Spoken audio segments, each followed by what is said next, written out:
All right. Sweet. Well, first and foremost, good morning, man. It's so good to see your beautiful face and the bow tie. And we just did a little intro. They have no idea what we're going to be doing here today. Besides, they're going to be on an experience with somebody that I think is pretty awesome. And so maybe we could start with some introductions. And I do think it's important that obviously I know you have a lot of stuff to share, and I'm blocking your view. But make sure in your intro, you also brag a little bit about how awesome is it that you have your own custom Lego minifig, because I still am very, very jealous about that. So, Steven, who are you? What do you do, and what in the world you got going on? So my name is Stephen Smith, and I am coming to you from the Johnson Space Center in Houston, Texas. I work for NASA. I am currently sitting in building 421, which is one of our archive buildings. So all of these boxes behind me are full of NASA artifacts. There's everything from, if you've ever seen the pictures of the astronauts through Mercury, Gemini, Apollo, and they have the model of the vehicle that they're going to be flying in front of them. A lot of those models are in these boxes behind me, the ones from those. And then in this room over here that's locked, there are spacesuits that were worn by various astronauts through the years. There's pieces and parts of Apollo.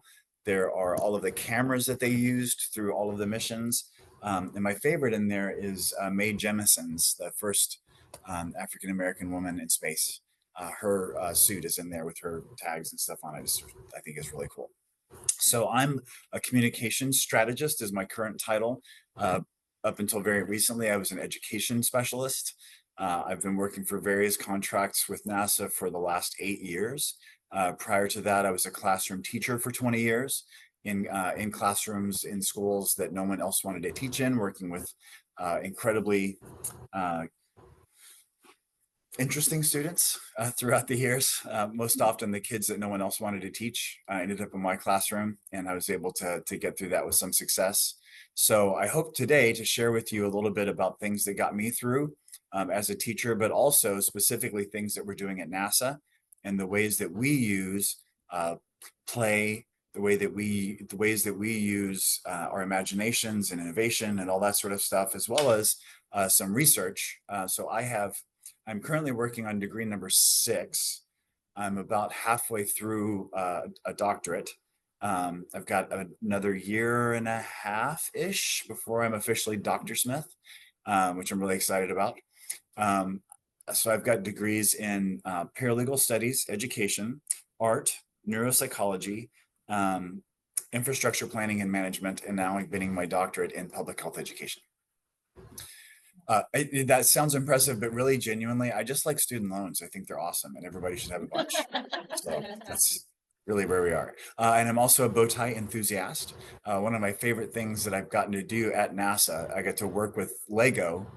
They did a build to launch program, which you can still find. So if you Google NASA Lego build to launch, that's a 10-week set of challenges that Lego came out with that your students can actually build. And my favorite part of that is they highlighted non-astronaut careers at NASA. And when they talked about the people who worked there, it wasn't just what they do for a living, but also that maybe they liked surfing or maybe they liked playing guitar. It really showed them as people. And it really showed diversity as well, not only in gender and ethnicity, but also in abilities. So there were people with disabilities that they showed in there who work at NASA and all kinds of things like that. But I got to help write that, and they did Lego minifigure movies to introduce each one, and I got to help write those as well. And so to thank me for that, they made me my very own Lego minifigure. So yeah, so I think that's me in a nutshell. Great, man. So why don't we start off? I know we've got some limited time here with you to launch here, and maybe we could just start with a little bit of like some sparks of like wonder, some inquiry. I know they don't know the mission briefing yet, but maybe some facts and thoughts, because maybe not all of us have a whole lot of NASA knowledge or outer space knowledge or things to think about.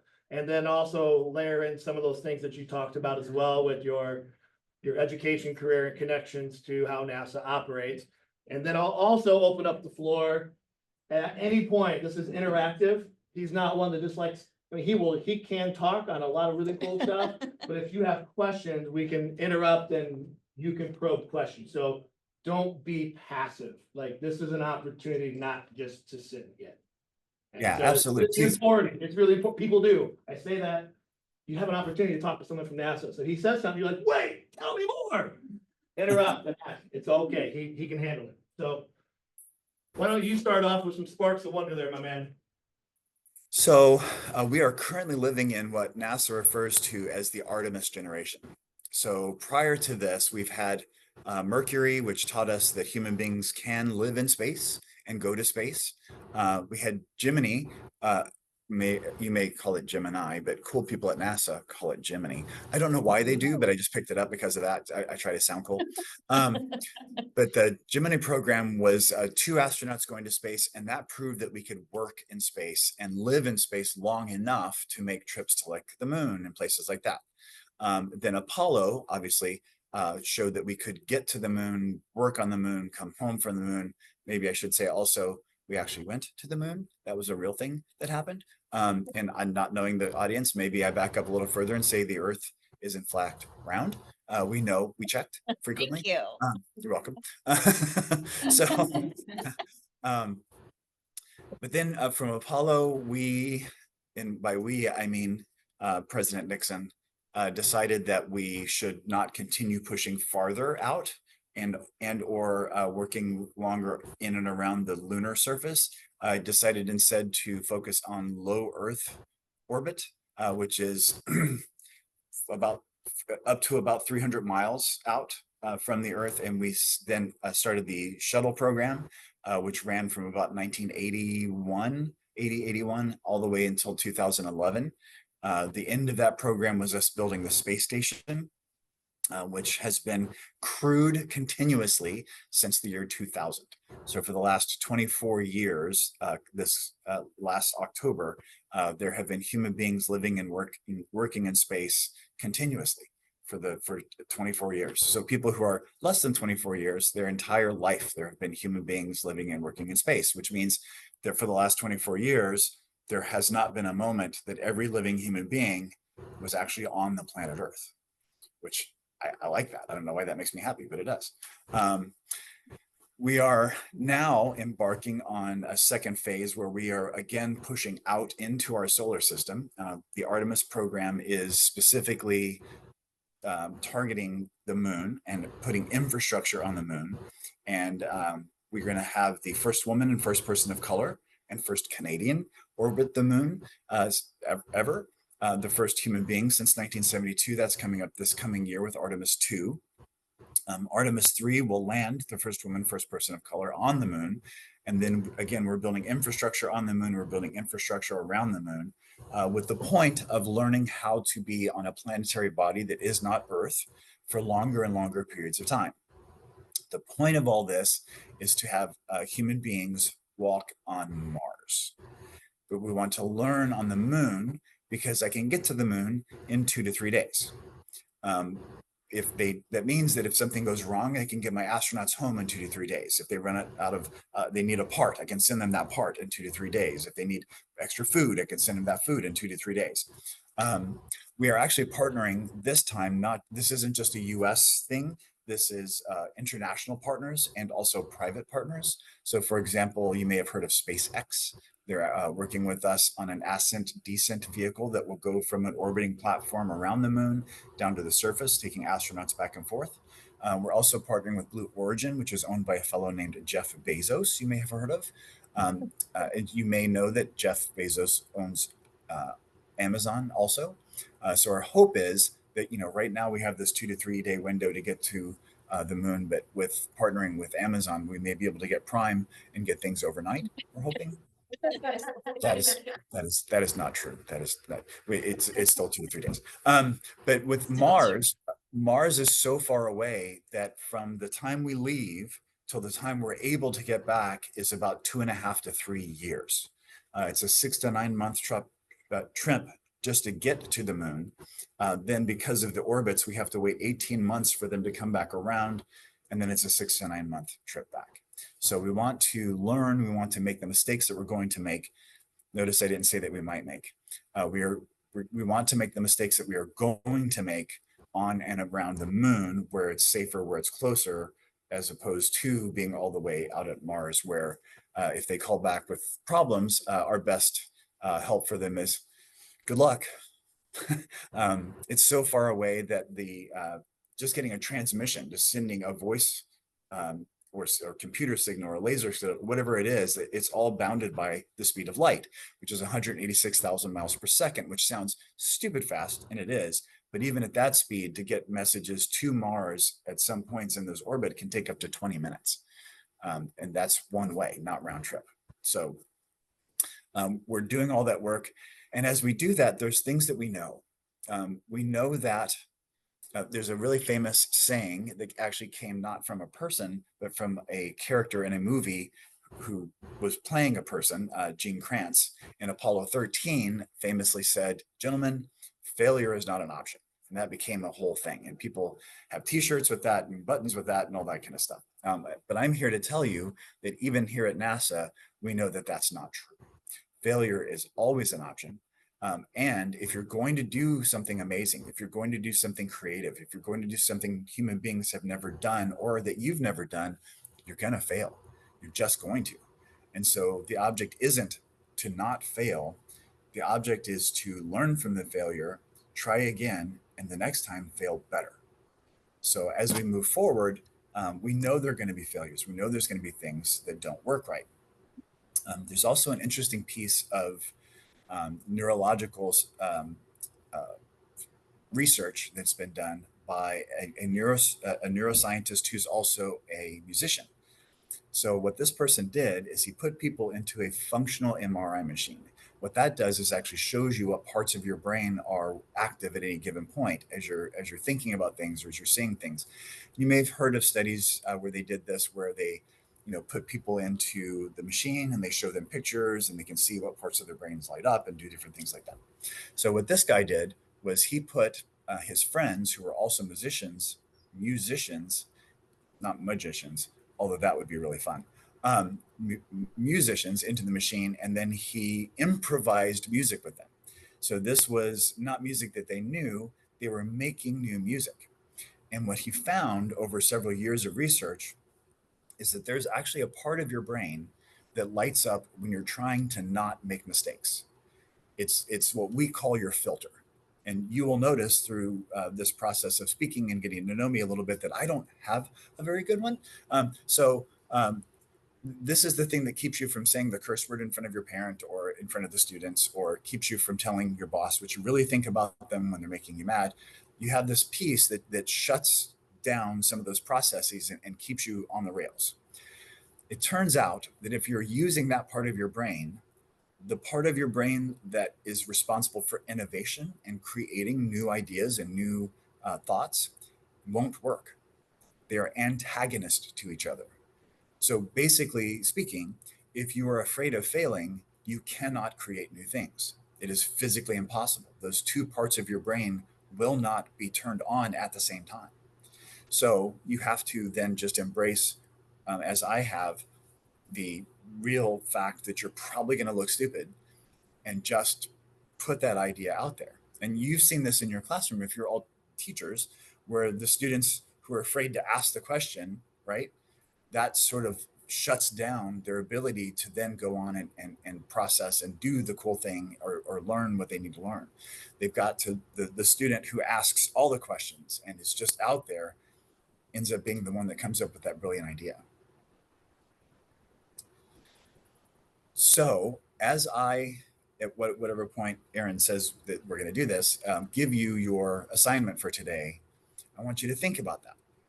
I want you to not be afraid for your thing to fail. I want you to not be afraid for your idea to be scoffed upon. If you can do that, then you're going to create something amazing. You're going to do something innovative. But if you hold on to that, if you're worried about whether it's going to work or it's not going to work or explode wonderfully, then you're probably going to struggle a little bit. So my challenge for you is to let go, to try something new and not be afraid of whether it works or not. So before we release the mission briefing and give you your challenge just in general, do you have any questions for Stephen in particular, maybe space or NASA in general as he's talking, or maybe you're like me and are a nerd and just have lots of lifelong questions about space? Is there anything you want to know or follow up or other things before we give you the challenge, in which you're gonna want to ask more questions, so we'll make sure we leave time for that. But before we do, and segue into that, thoughts, questions, insights. Yeah, go ahead. You might have to speak up a little bit, 'cause I think my mic is the computer, so you might have to. What is your time frame that you guys are thinking that you might actually get people on Mars? Oh, that's a great question. So we're looking at Artemis 1 has already launched and come back. We were testing the vehicle itself. It was uncrewed, although we did have a mannequin on board. It's a mannequin for the moon. And we had sensors on there to tell us about the radiation environment, the forces that were acting upon it, and we found that it was going to be safe for people. So we've selected the Artemis 2 crew, which is Reed Weissman, Victor Glover, Christina Cook, and Jeremy Hansen. They will fly out to the moon orbit and come back, much like Apollo 8 did. So we won't be landing. That will actually occur this coming year, the 2025. And then about a year after that, the plan is for Artemis 3 to land on the moon and then start the process. We're looking at decades of research and work and failures and figuring things out. So right now, as we talk about it, and anytime NASA talks about a launch, even if it's like the one upcoming, next week or whatever, we always do that teenage girl thing where we say the date with that inflection at the end, so it'll be October 24th, that kind of thing. So we're looking at potentially in the late 2030s or so. But that means that the foot that leaves that first footprint on Mars is not attached to an astronaut or a person who works at NASA right now. It's attached to a student. And so part of the reason that we do educational outreach and STEM engagement and all these sorts of things is we're looking for that foot. We're trying to find and help inspire that person who is the one that eventually makes that trip. And so we reach out to teachers as well, because you have the most direct in the trenches kind of opportunity to find that foot, to find that kid, to inspire them and to then come on and do this with us. So late 2030s, that's what we're looking at. Why? Why does NASA want to put people on Mars? That's a great question. So right now we have robots on Mars. So we have eyes on there, we can see things, but robots are limited. They can only do, find, seek what you tell them to do, find, seek. They could roll right over the most amazing scientific discovery of all time.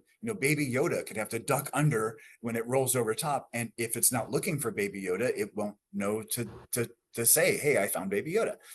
So human beings have the innate ability to trip over something amazing. And so we need human beings there. The more broad question of why is the same reason that we came out of the caves or villages in the little valley to find out what was over the next ridge or horizon. It's just how we're built as people. But also there's some very practical things in that the research and the technology that we develop for space doesn't just get used in space. And as I show you and go through the challenge that I'm going to give you, I'm going to spend the first part of that focusing on why those things are important for us here on Earth. We have a wonderful program that you can actually look up called NASA Spinoff. I think it's one word, Spinoff. That shows you all of the technologies that are around you every second of every day that were developed for space by NASA. But because we're the government, we're not building things for profit. So we're not going to go on Shark Tank and try to get investors to make profit doing these things. So it becomes open source. And so, for example, we're working on something called the X-59, which is an airplane that will fly faster than the speed of sound. That's not impressive. Lots of them do that. But ours will do it without a sonic boom. So that would allow commercial airliners to fly over land at faster than the speed of sound and get you from New York to LA in like an hour and a half, 2 hours. So that technology then gets can get used by like Boeing or Airbus or whoever to then create commercial versions of that. So your phones are full of stuff that we created. GPS, we did that. Even the surfactants in your dish detergent that get the grease off of your dishes was actually developed originally to keep the fog, the inside of the astronauts' helmets from fogging up. So the ability to develop new technologies that help us here are part of the reason, but then just that drive to go. We're explorers. What's next? We want to go there and do that and see those things. We'll do one more, and then we'll get into the mission brief. Go ahead. So I heard on the moon in the deep craters where the sun doesn't reach that there is ice. Is there like a plan to use that ice for the astronauts or on the moon? 100%. Yeah. So moving things from Earth into space is incredibly expensive in resources. So for example, to move up 1 pound off of the Earth to low Earth orbit to the space station cost about $10,000 in resources. So that, little bottle of water is a $10,000 bottle of water. If we want to get it to the moon, it's about 2.5 times that. So that becomes a $25,000 bottle of water. And if we want to get it to Mars, you have to multiply that by about 10. So that bottle of water to get to Mars would be about a $250,000 bottle of water. So using resources, and I'm going to teach you a word today, perhaps, in situ. So it's INSITU, 2 little words, which means the resources that are already there, like, as you mentioned, the water that's in the craters for the moon. So our first landing spot will be somewhere on the south pole of the moon, where those craters are, where that ice is. And up until 2011, we didn't know that there was any kind of water. We thought it was completely barren, completely dry, all the way up into 2011. And we did an experiment and found there was water there, and have subsequently found there's millions of metric tons of water. So absolutely, we're going to use that, and we're going to use it not just for the astronauts to drink and do the things that people do in water, but we can also split it with hydrolysis into hydrogen and oxygen and make rocket fuel. So we can use the moon like a way station, a service station, to go on. So we only have to have enough fuel to get to the moon, and then we can refuel there for what we need to go on. All right, you got some eyes and ears perked here with some of that information. So I also know you're on a tight schedule, and we are too, and we've got some different checkpoints along the way. So why don't we move into the mission briefing? You guys have that document. There's a tab on the left side called mission briefing. So there are some words there and some resources, but he also has other things that are not on there. He's going to talk you through that. So you can kind of navigate your learning journey. And I guess I'll kind of cue this up in the design thinking. We are in the initial stages of building some empathy, meaning our user customer, he's about to tell us, is you're going to start learning things for us to take into consideration for your solution. So we'll spend more time in it after our call with him, but this will be part of our initial just understanding the needs, the constraints, and what the problem's going to be. And if you can't find the doc, we'll get you there after our call with Steve. So don't panic if you're like, I don't know what you're talking about. All right, my man, we'll let you launch it and get them going. Okay, so let me see if I can share my screen. Do you have permission, or do I need to fix it? Yeah, I think I'm good. I just need to I make sure that I share audio correctly also. And yeah, I think that's good. Share. Give me 1 second. Let me pull this up.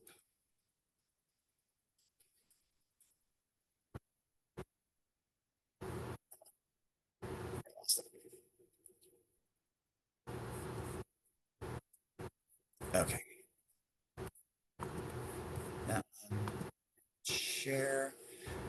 Can you see the me and the me and the me and the me? Yeah, it's a lot of good looking guy right there. Okay, can you see the Artemis? No. Not yet. Just says your screen sharing.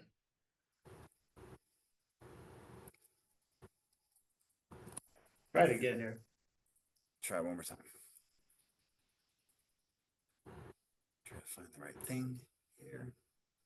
Where is my? Dang. Okay. Try that one more time. I'm going to share window. Which window do we want to share?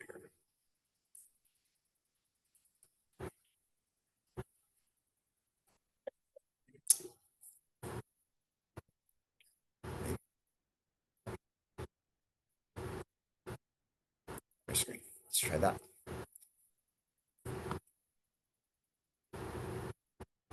Oh crap. No, I totally forgot to do that. So as teachers, you've never done this before, right? You have everything just worked out perfectly. All right. Now click that button. We can see your Chrome browser, but you're muted.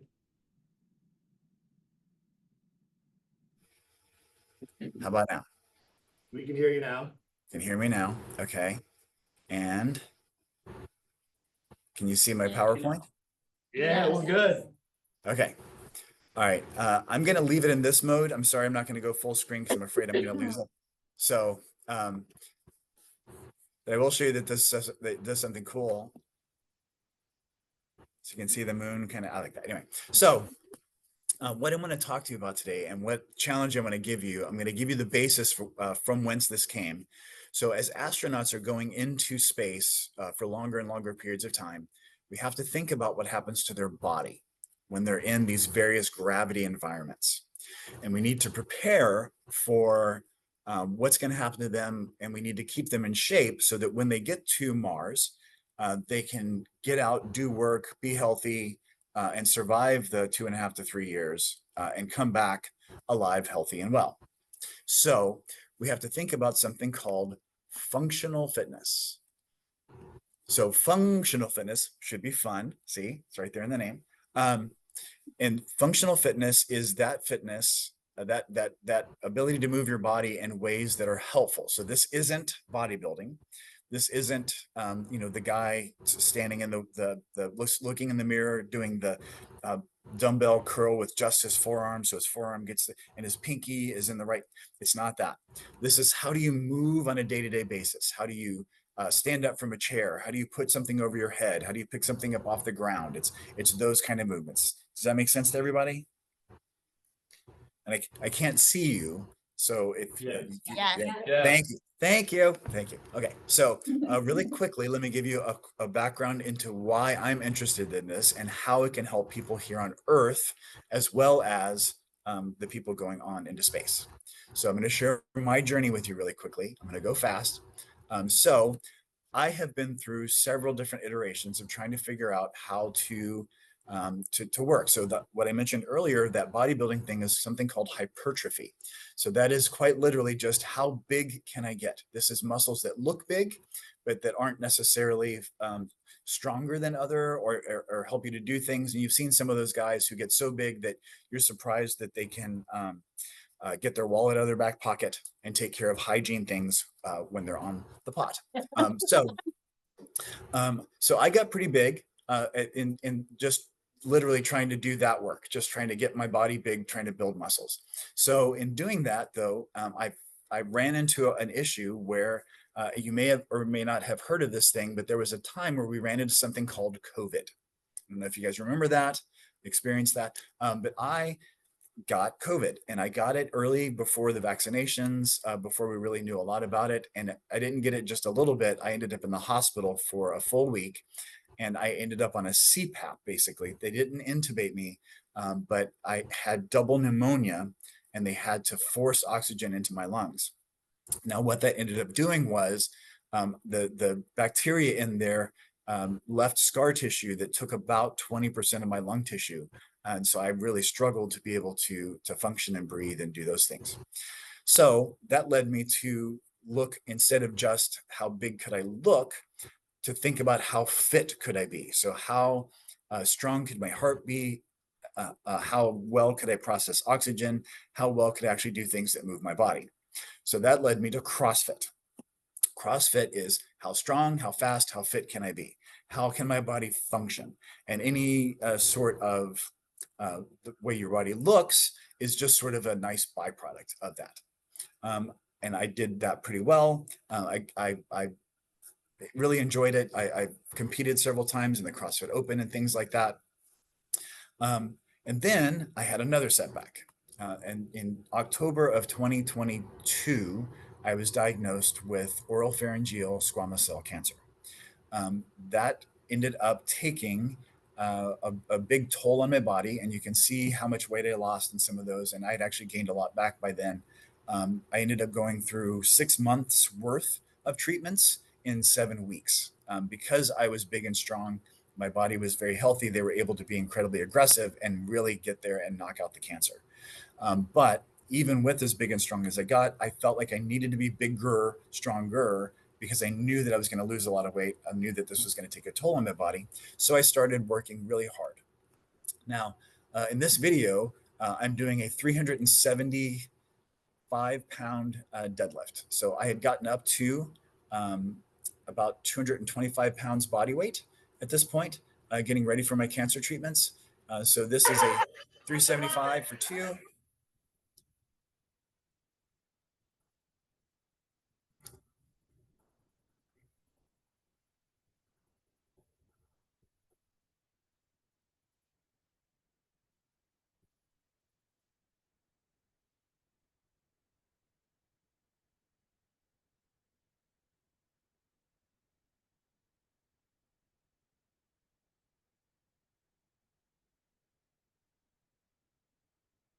Now, I got a little excited about that. But the point was I was eating about 4,000 calories a day, and I was working out as if my life depended on it, because it turned out it kind of did. So after 4 weeks of treatments, I went from 225 pounds to 172 pounds. So had I not put on that extra bulk, that extra weight, that extra muscle, I genuinely may not have survived. But in February, I was able to ring the bell, and you can see the difference in my body. This is those two pictures, that video and this video, are taken 7 weeks apart. I remember that day, big guy. So that was February of 22. In that next March, I went back to the gym. Now, you might be able to see, but if you look at my shirt, I actually still had my feeding tube at that point. I previously had a 300-pound back squat. This is 95 pounds and was quite genuinely almost more than I could do. I couldn't get down to parallel. That one was about all I had. I had lost so much body weight, so much muscle mass that I had to fight to get back. So that was March 15th. 10 days later, you saw earlier was a 375-pound deadlift. This is 185 pounds.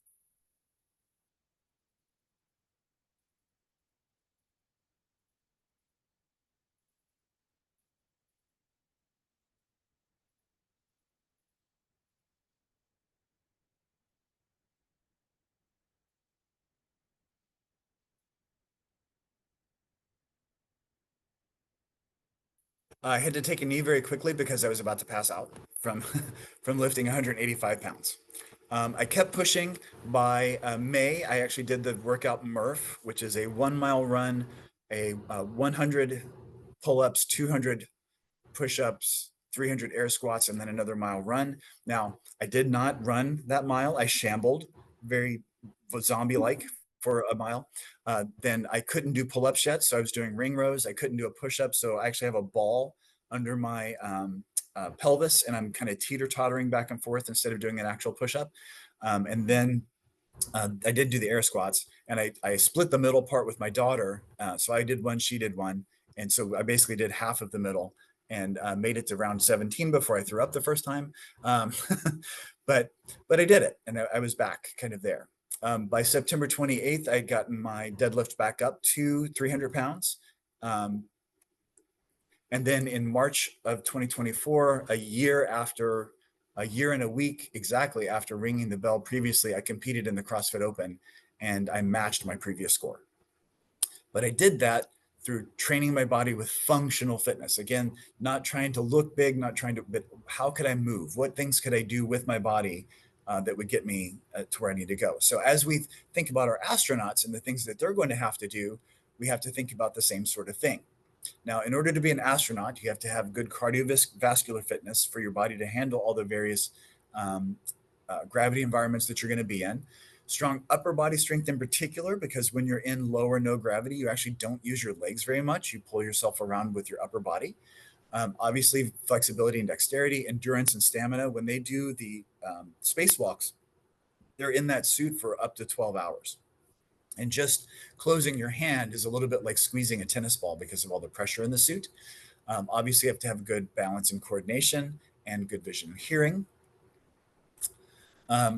So on that 6-month journey, as they're going to Mars, they're going to be in 3 different weight environments. They're going to be in Earth 1G. They're going to be in interplanetary space, which they'll experience no gravity. And then they'll be either on the moon or Mars or wherever they're going, which will have some gravity, but not the same amount. So in space, your hand-eye coordination changes, your balance changes, your the effort that your heart has to go through changes. It's actually less when you're in space, so your body isn't pushing up against gravity to get blood to your brain and different places like that. So your blood pressure actually drops significantly. You can lose up to 10% of your bone and muscle density in just the 6-month period that the astronauts are in low Earth orbit. So we have to think about all these different ways. And the balance, by the way, your brain interprets fluid in your ear. You have fluid in your inner ear. As you turn your head, that fluid level shifts and your brain interprets that as to whether you're leaning right, leaning left, that sort of thing.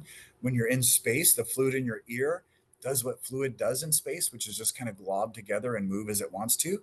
And so your brain's like, I don't know what's going on right now.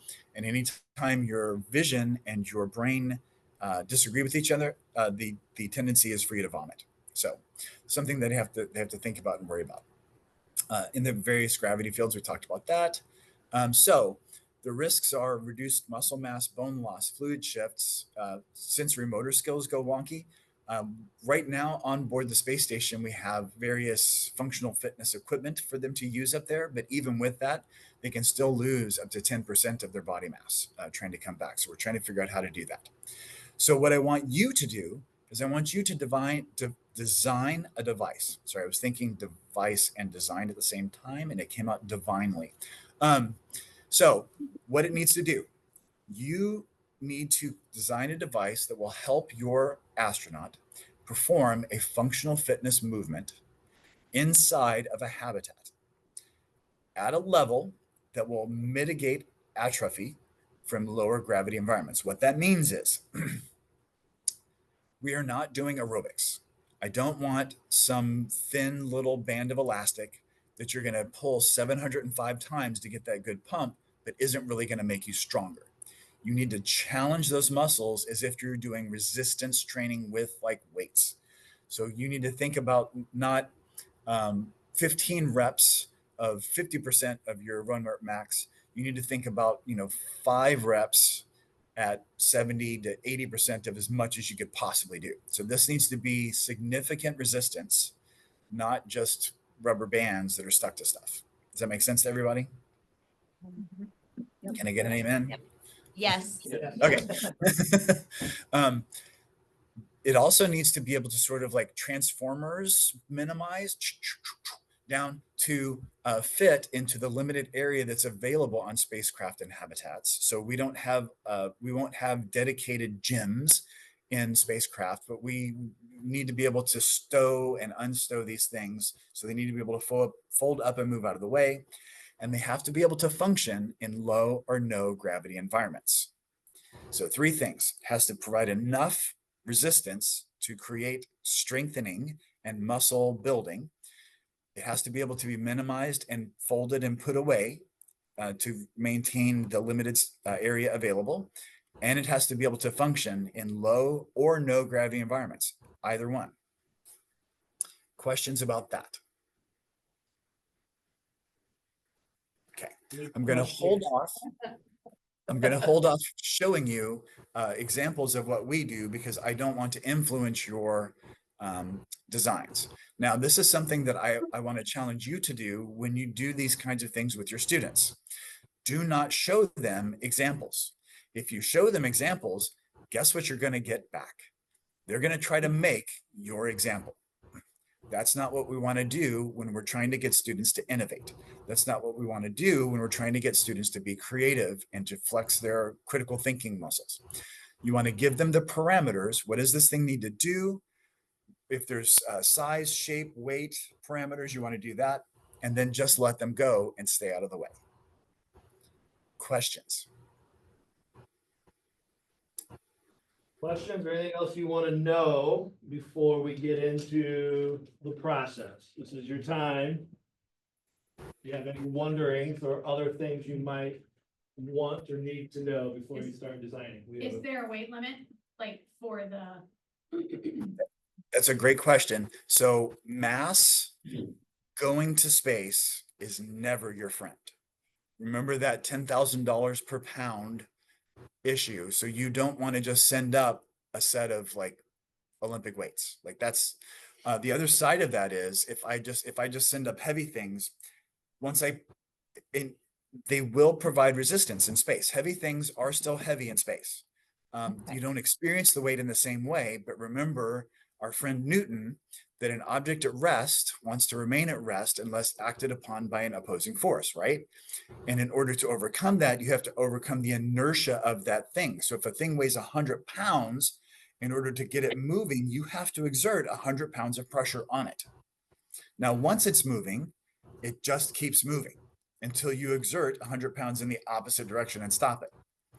So if I'm doing a deadlift, I might be able to lift, my current right now, by the way, is 392 pounds. I'm 8 pounds from having a 400-pound deadlift, and I cannot get 393, 395. It's stuck right now at 392, and it is so freaking frustrating. Anyway, but if I was to lift that, it would just keep going. I wouldn't be able to I don't weigh enough to stop it once I got it going, if that makes sense. So in zero gravity, so I would think about things more like hydraulic, pneumatic, things that are you're working against some kind of pressure thing versus something that's just heavy, if that makes sense. But to answer your question, no, there really isn't a weight limit for this.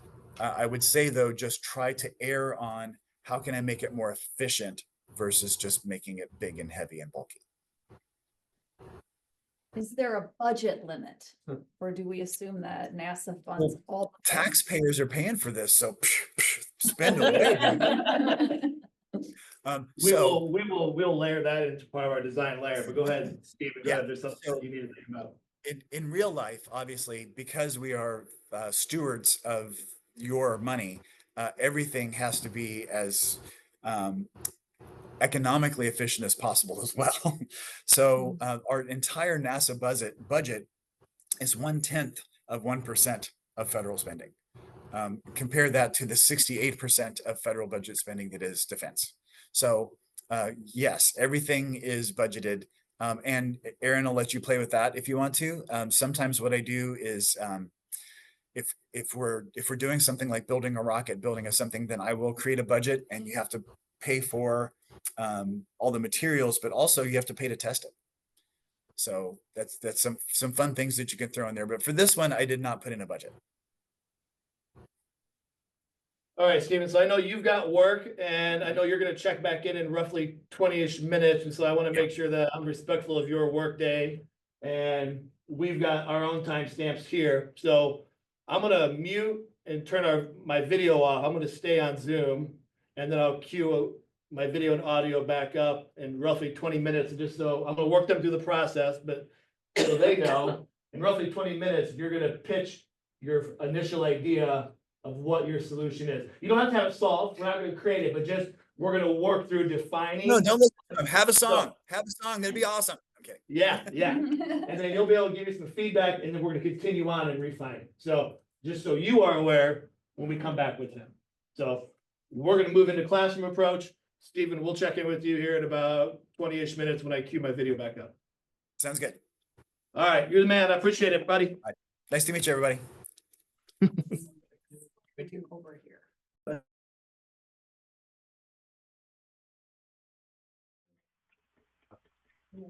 All right, Steven, so here's what we've got. I'm gonna have them come through just in a line, just so you can see their face and hear their voices. And at this point, they are going to just read their problem statement that they want to solve. And then what I thought, just for time's sake, I'll have them all share. And then if there's just any general thoughts or nudges you have for them to consider before we go into creating solutions, you can do that once you kind of heard from them all. Got it. That makes sense for you? Yep. All right, sweet. Okay, so we've got our first brave soul that was in line first. She's so excited. Here we go.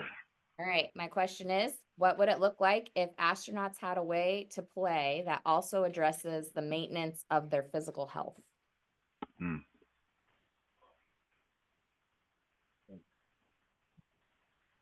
Go ahead. Okay, how can we leverage tasks that they're already doing to help build muscle mass and provide exercise opportunities?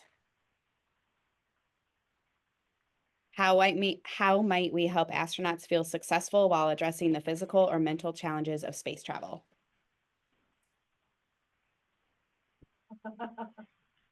How might we account for the disconnect that happens between the brain and inner ear while exercising in space? I crammed a lot of words into this, so be prepared. I'm ready. How can we investigate the correlation between functional strength training and endorphins in the astronaut's brain in order to increase efficiency of workouts and increased joy? Okay. How could we help astronauts in space with their physical health and mental health in the environmental constraints that they are in? How can astronauts build social emotional connection with one another through practicing or completing full body workouts with the use of the partner as the equipment or other use of minimal workout equipment? Cool. Okay, how do you customize the workout to the weight for each astronaut?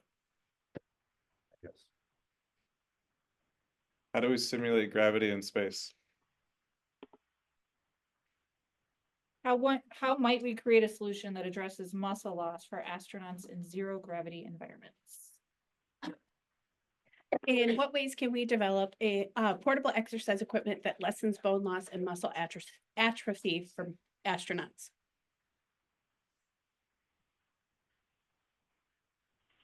Due to the ship's internal conditions, how can we ensure that the material used will not degrade for muscle strength training? Okay. How might we help astronauts continue to feel healthy while addressing the physical or mental gravity challenges of space travel? How might we create solutions of exercise with zero gravity? All right, so there's our squad goals and problems.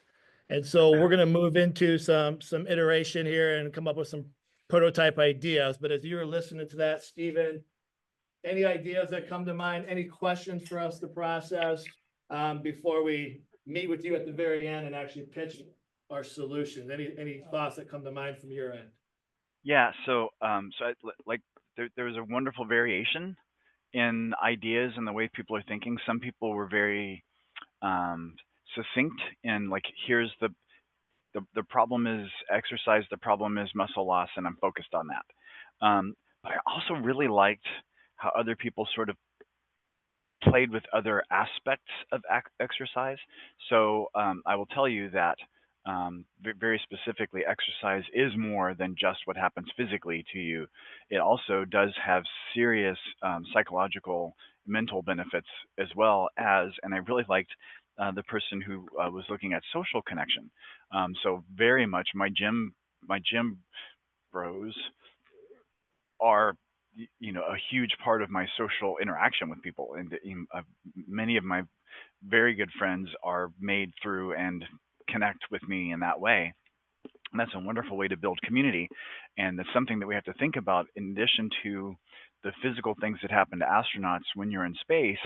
You are isolated psychologically, physically, in a lot of different ways. And so, how do we deal with that homesickness? How do we deal with that other that we're going through? And I think adding that social connection is wonderful. And I loved how many people really were looking at that psychology of play to make it enjoyable. And how do I not just make the exercise work, but how do I make it fun? How do I make it something they're going to enjoy and want to do?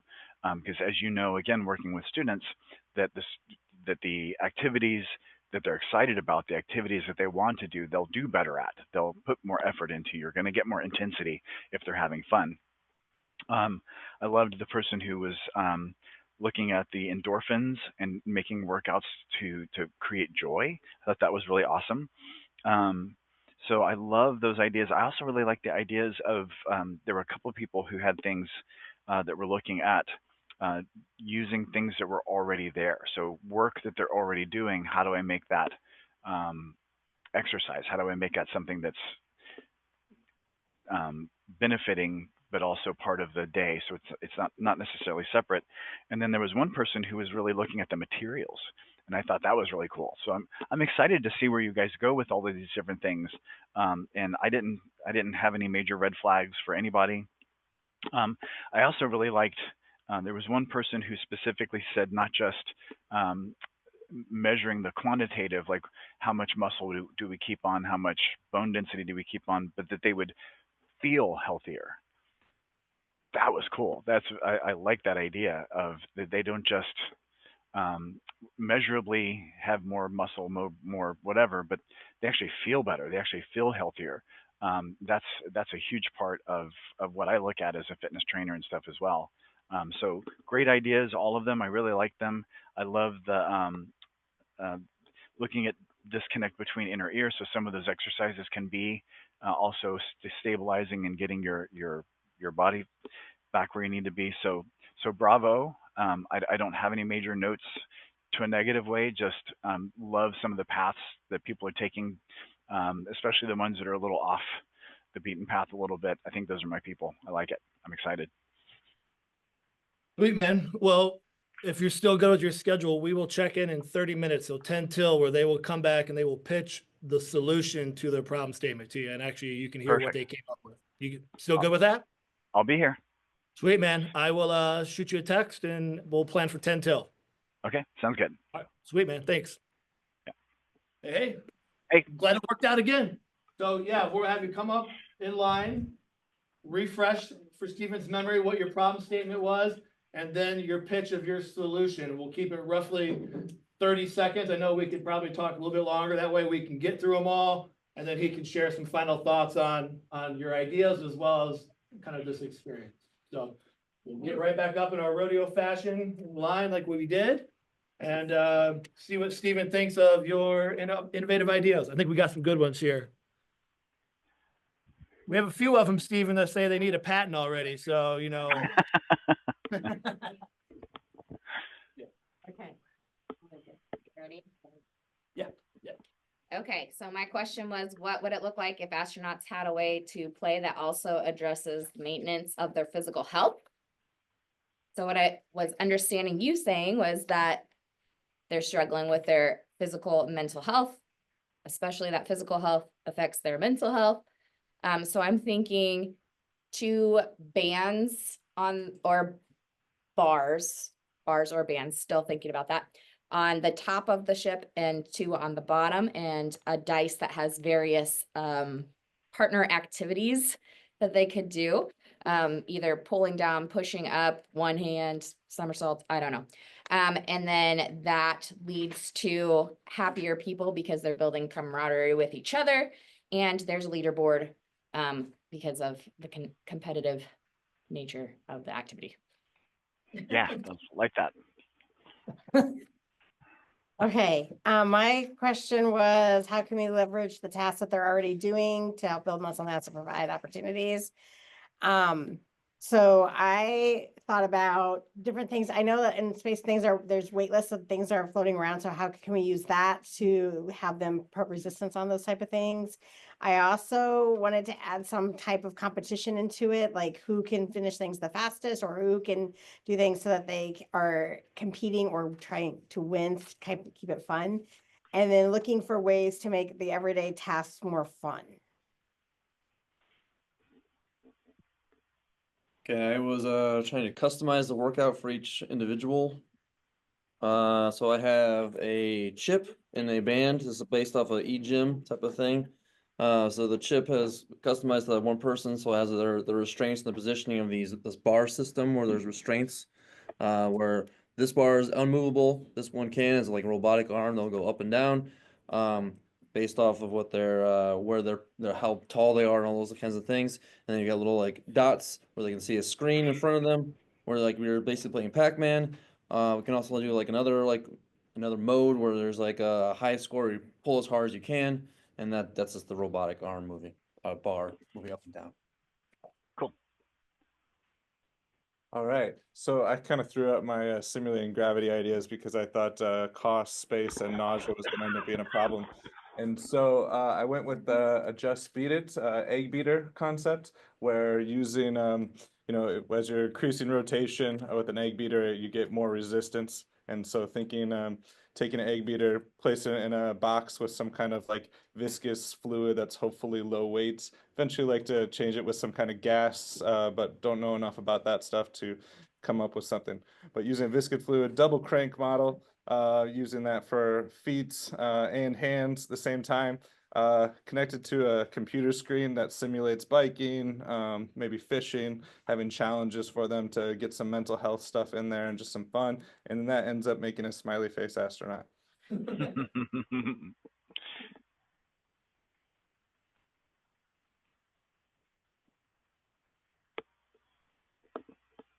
Sorry. Okay, no problem. All right, so my question was how might we account for the disconnect that happens between the brain and inner ear? Something you talked about was how liquid and space comes together and then eventually if there's that disconnect, people throw up. So I was thinking about, what good is it to be able to do a 392-pound deadlift if you're throwing up and you can't actually complete it? So got to thinking about like, why do some people get seasick and some people don't? And perhaps creating some type of a device that people can wear in their inner ear to mitigate the effects of that liquid that's happening so that they're able to then engage with the equipment that everyone else is coming up with. I like it.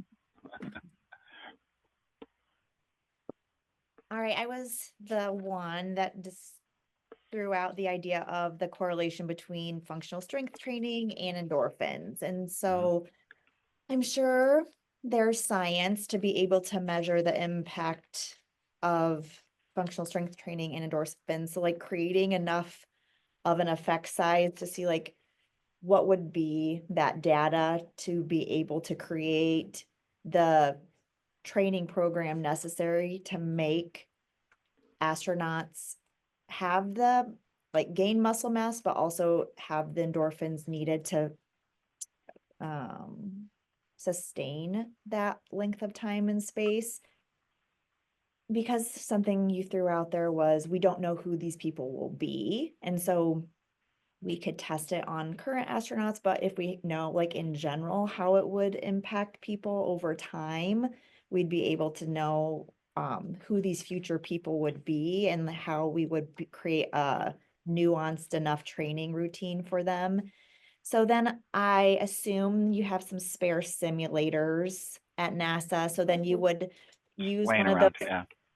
use one of those simulators to create like a daily experience to simulate and measure the endorphins based on the functional strength training that you would have prescribed to create happy. Yeah, was it? Yeah, like 3 minutes. 3 minutes. It was a long time, wasn't it? It took her 30 seconds just to say the title of her thing. We love you, Steph. Yeah. Okay, I feel like mine is very shallow compared to that, but my problem was how can we help astronauts in space or when they get to Mars or the moon to help their physical health and mental health? And mine is I feel like a simple concept of some kind of blow up pool or something that they can have where they can use that resource of water that's on the moon. And so, because it helps the physical health, it's low impact on the joints to minimize that risk of injury. You can do the resistant training. Now, I don't know how the water is going to all do this in space because I don't know that much. But again, the cardio, the flexibility, and then for the mental health as well. You know, water is just as soothing in nature. It increases your focus, boosts your mood. You could also get your games in there like volleyball, basketball in the water to have that social aspect of it. Yeah, just something to do with the blow up pool you can get at Walmart and you can blow it up and unblow it and there you go. I can't decide if it would be Walmars or Mars Mart. I don't know. Anyway. So mine was how might we help astronauts feel successful while addressing the physical or mental challenges of space travel? So I thought about just leaving what's already up there, but bringing in a personal trainer through some kind of a device, then leading to a competition between the two astronauts to help them track what they're doing and feeling success working out. Peloton in space. Got it. Okay, mine was the one about how can astronauts build the social emotional connection with one another, and complete workouts possibly together with the use of each other as like the equipment or other minimal equipment. And so I was just envisioning like some sort of stations within, and just because I wasn't sure how it would work to have them use each other exactly, but some sort of stations where they're both completing the same types of workouts, but then eventually over time graphing that so that it's almost like that like competition or like being attentive to what their bodies need so that they know if they are losing those things over time, and then like tailoring the workouts to have it fit so that they can mitigate that. So yeah, I was just envisioning stations where they'd both complete things together, and then graphing that progress.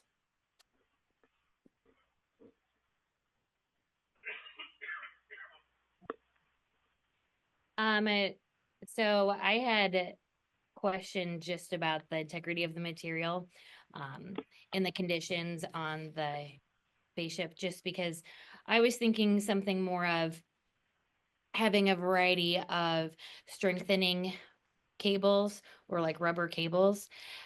However, after kind of discussing even further, making it more elaborate, so every day it actually has a different setup and having parallel ones, so you can also try to see who can solve this tension puzzle faster. And so it would include your upper and lower body, and you'd have a partner as well. This was under the assumption that there could be some sort of setup where it kind of says, you know, put blank here and here. So you create the puzzle and then using all of your muscles and then also working on your brain dexterity. And then we're very competitive here. So we all kind of discuss like kind of, I think, in groups, like some sort of leaderboard or being able to who did it faster or who set it up. So that way it was something a little bit different every day, as well as hitting the different parts of your muscle with just resistance type bands, but in different positions, like a puzzle. Got it.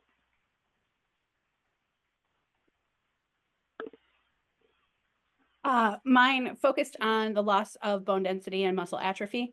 So how can we counteract that? And I was thinking like, you know, mechanics, how they like slide under a car. Mm-hmm. So thinking about some foldable type of like something on casters, something with like hydraulic lifts, along with resistance bands or straps, like just whole body workout that also increases flexibility.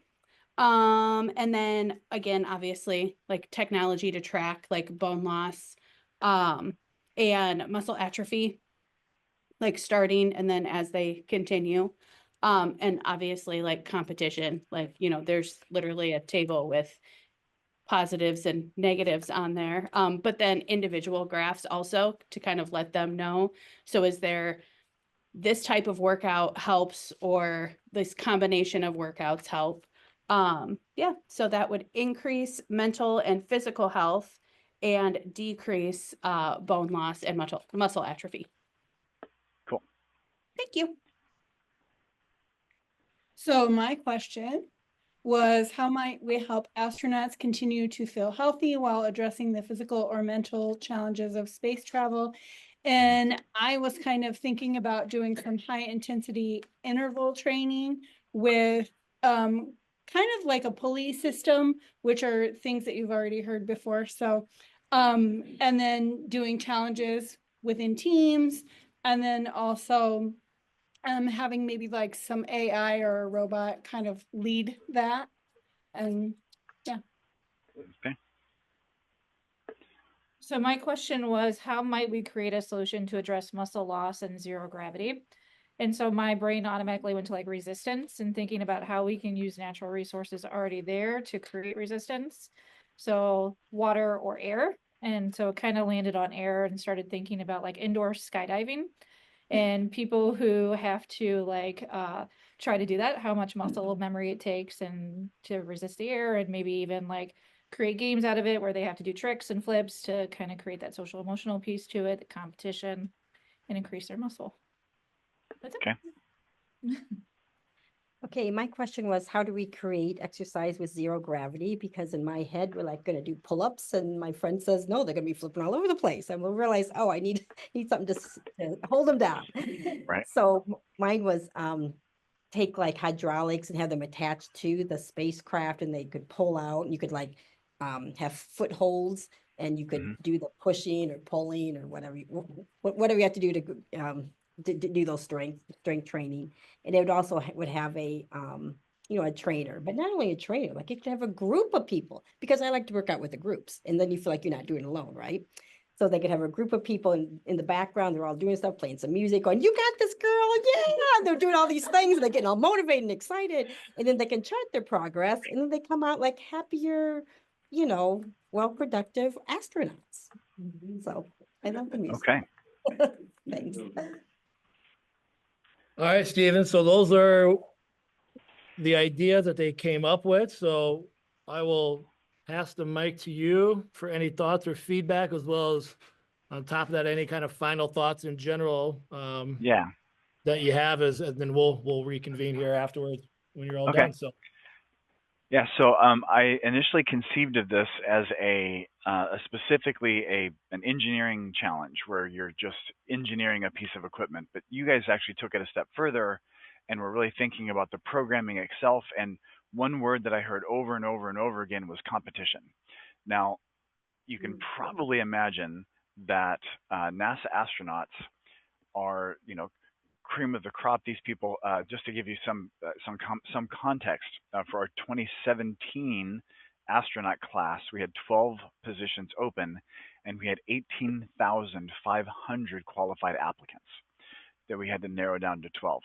So the people who rise to the top at that tend to be very competitive. So these individuals have always been extreme competitors. So pitting them against one another is a wonderful way to motivate them. But at the same time, with those people, you're going to have to keep it on the rails, because they would literally die for a point above whatever the other person is. So you have to like, okay, Bob, I appreciate that you try to do that one more rep, but your arm is now floating 6 feet away from where you are at the moment. So, so wonderful way to motivate them, and it came up over and over again, and I think it's really a wonderful way to do that. I liked the idea of having them work together. Right now, they do a lot of things kind of by themselves, and the person who was talking about the endorphins and that sort of side of it, yes, we have one of the things that we do, and yes, we have simulators laying around. Here at Johnson, there's two kind of main ones. One is called HERA, H-E-R-A, and the other one is CHAPIA. In HERA, they do 45-day insertions with people who we call analog astronauts. So these are people who meet all of the qualifications to be astronauts, but just haven't actually done that. So we can kind of pull from them and we get a good sample, a good analog for those astronauts. Hera is a 45-day. Chapea is actually a 3D printed Mars habitat, and we had people in there for a year. And so we definitely have ways to test them to look at those things. So we have that in place and definitely can use that. That was wonderful. Again, I like the partner things. There were several people who talked about, there was the one gentleman there in the striped shirt who was talking about customization for the astronauts, and there were several other people who talked about having personal trainers, things like that. So there are right now apps that are using AI to document where someone was, what they've been doing, and then create a customized version of what's next, how much weight they should go up, how many more reps they should do, like all those sort of things. So I think taking AI, and also you use the word, or I put it in there as you were talking about it, in gamifying. So all of these things where we're talking about competitions and things, we're going back to that motivation, and gamifying these things and making them fun, I think is a wonderful thing to do. I really liked the Mars Mart, Wall Mars person who was talking about swimming. That would work well, perhaps, on Mars or Moon, because you do have some gravity. Swimming in a bubble of water in zero gravity might be a little dangerous, but on the surface, you could definitely do that. And there are ways that you could then, if you think about the water aerobics that people do, and they have floaties that they push and pull that can give resistance. So that's definitely something that could work. And I like the thought of that. Can you imagine swimming in Mars water? I don't know, that would be cool. But it would stay in, it would have gravity, you could do all those things, and a wonderful way to get some resistance and something you could push against and could do that sort of thing. There was, I like the idea of the casters with the rolling, where you could actually do that movement and pull and push and overcome inertia, but keep things on the rail.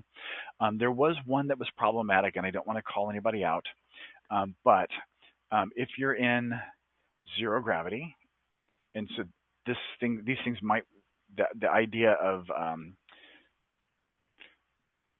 the falling against the wind thing would work fine as long as there is gravity. In a place with no gravity, you would just get pushed against the ceiling and stay there. So it might be exciting to try to get off the ceiling with the wind pushing you, and you could definitely play with some ideas. That's not a dead idea, but you would have to push against that to get off the ceiling. So that actually might be a good way if you were running, if you were doing something like that, to have something to push against. You would have to find energy to do that, but definitely workable. So I love these ideas. I like that you're thinking about programming. I like that you're thinking about the motivation for them to do it, not just the device itself. And so I would say lean into that and continue forward with these wonderful ideas. Awesome. Stephen, did you have, I know we're running a little over on time. Did you say you had some slides of some things that you guys are currently using that they could just see as a reference, or it'd be easier to send that to later, or? Yeah, give me 1 second. I'll pull it up. Just so they could have a sense of maybe some current realities. Yeah. Okay. Can you see the images? Yeah. Okay, so this first one is called the ARED, which is the Advanced Resistive Exercise Device. It is attached to the wall, and it has a bar that will flip around, so you can either, as you see Chris over here, doing a deadlift. Over here, they have a harness that goes on your shoulder where you can do squats, and they can also flip around, and you can do bench press. It uses pneumatic, not pulleys, what I'm looking for, cylinders, where you're pushing against water or air pressure or something like that as you go through.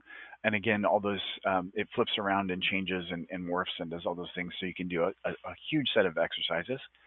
We also have the Cevis, which is basically a stationary bike. The challenge with things like the Cevis and the one I'm going to show you next is the vibration in space as the station is going. If you were just on that bike and you're going and going and going, those vibrations can hit the whole station. and get it moving and rocking. And so you actually have to isolate it physically from the rest of the station with shocks and different things like that. And then we have a treadmill where you can run on it, but we have to bungee them down to the treadmill in order to get the impact on the legs that you need. And Sunny Williams, who's actually on board the station at the moment, previously had gone up relatively unexpectedly, as she had qualified to run the Boston Marathon and wasn't able to do that because she was in space. So when they started the clock on the Boston Marathon, she ran the Boston Marathon on the treadmill in space, and they actually took her time while she was up there. So she was able to have a time for that. So I thought that was cool. So those are the three pieces that we actually have on the station at the moment. And we have similar things that are going to be on Orion and other things as we move forward. Awesome. Well, I know we got to do some debrief here, and I know we're a little over our time. Are there any final thoughts, as we're amazing coaches here that have opportunities to engage back in their buildings, just this idea of play, wonder, discovery, and just, I know you've got education background, your NASA background, your 18 million degrees, just kind of any final thoughts that they could kind of absorb and take back to their own space. Yeah, absolutely. So I would say lean into the idea of engineering design challenges, gamification, play. With students, I would caution, with astronauts, competition is going to motivate them. It's going to get them moving forward. These are like the highest level functioning human beings on the planet, basically. With students, I would lean into more of the idea of collaboration versus having them compete with each other, and have them work together, similarly to what I hear that you were doing in your groups there, and forming groups and working with each other and bouncing ideas off each other, because when you work together, it just makes those ideas better. And that's something that we do here at NASA as well, is we collaborate with each other far more than we're trying to compete with other organizations or other groups. So those two things. Also, caution about showing examples. Notice I didn't do that until the very end. I want to make sure that your thoughts are your thoughts and that you're coming up with these things. A cool thing that allows is if a student comes up with something similar to something that already exists, how cool would that be for you if your idea that you had on your own, come up with just out of your brain, was something that NASA engineers were currently using? Like, you thought of this independently, look how brilliant you are, kind of thing. So don't be afraid to step out of the way, give them parameters and let them go. One of the reasons, actually, NASA reaches out with a lot of different challenges for young people, because adult engineers tend to think in the box. They've decided this is what engineering is, and how I solve problem A is with slot B, kind of thing, where kids haven't done that yet. And if you let them go, they'll come up with amazing things. So don't be afraid to let them go. Don't be afraid to let them fail, and teach them to lean into that failure and to then come back at it and fail better next time. Awesome, my man. Always wise words of wisdom, as always, when we get a chance to connect and see us. So I know we're over. I don't want to hold you any longer than I know we're already a little bit over time here, but could we give Stephen a big round of applause and thank you for your time. Thank you, guys. And as always, man, I appreciate you carving out time. I know you got a lot going on, and this helps us, make things a little cooler to have someone like you on the stage pushing our thoughts. So definitely appreciate it, my man. Sounds good. All right, man. Have a good one. Thanks again. Thank you. See you, Aaron. Bye-bye.